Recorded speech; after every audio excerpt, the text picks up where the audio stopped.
Joe Biden's 80 and a liar. Daughter shower fantasies, laundering money through the Ukraine. Now the whole country's on fucking fire. Filled with catastrophe, everything so fake and gay. Joe's burning this place to the ground while making mumbling sounds. For people that bad at care. Oh,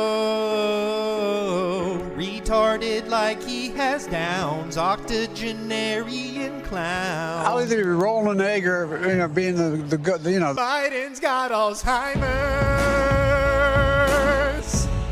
Biden's got Alzheimer's. This country's on fire. The president has Alzheimer's.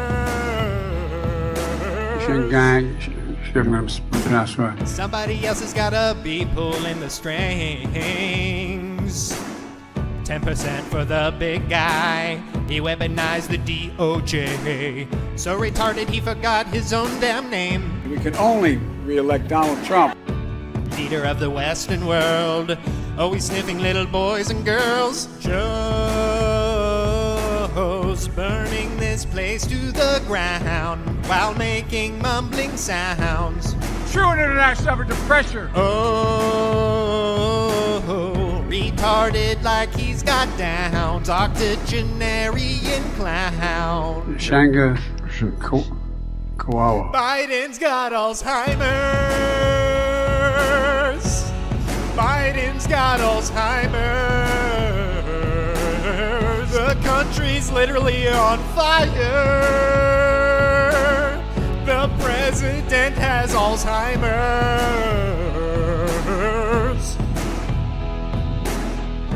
Everything he says is fucking lies. Only $700 for Hawaiians. It was funny when he fell off his bike. Inappropriate showers with his youngest girl. This country's now a dystopian world, and he's gonna let it burn, baby, burn, baby, burn. America is a nation that can be defined in a single word.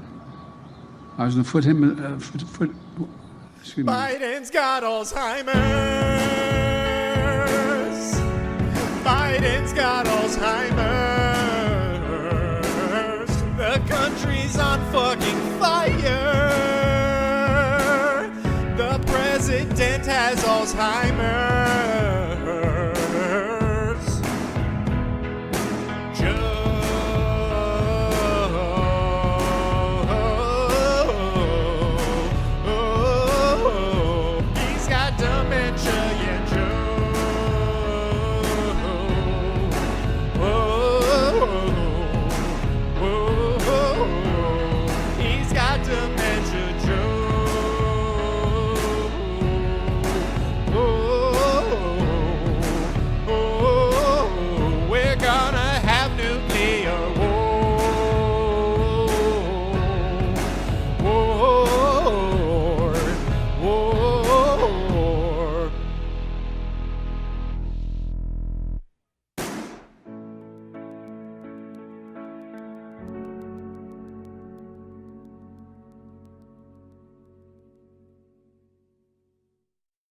Guys, 2.5 minutes. If you're feeling generous, if you got a little extra to throw at us, boy, do we need it right now. Come on, boys and girls, let's do this thing. Help us out a little bit. Help out the old toe. 2.5 minutes left, 160 away. We have gotten literally zero during this rally period. 2 minutes and 15 seconds. The thing about me, Aaron M. Holt, is I must meet my gay goal. Will I be funny? Probably no, but let's still meet the goal. Let Nick Rekieta sleep with April, got her addicted to blow. Incessantly, all I talk about is meeting my goal. I demand you donate in desperation. My gay show sucks, now give me donations. Rekieta was my boy, I called the cops on him, cause I didn't get the clout